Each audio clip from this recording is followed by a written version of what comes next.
First, I will answer question number 1. Informing people is giving them facts and information. On page 279, the author says that you need to inform people about new policies. To persuade is making an argument that you want people to follow. You use persuading to get people to follow that new policy. You can use information to persuade someone to do something that you want them to do. There are times when you need to use persuasion and times when you need to use information.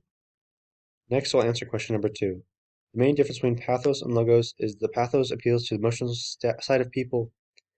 On page 289, the author says that pathos should not be used to informative speeches because there doesn't need to be an emotion in them. To do an informative speech, you should use logos so there is no emotion involved. I agree with the author that using emotion is a good persuasive tool to move the audience and make them feel the same way you do about some things. Logos is a good way to inform your audience on serious topics.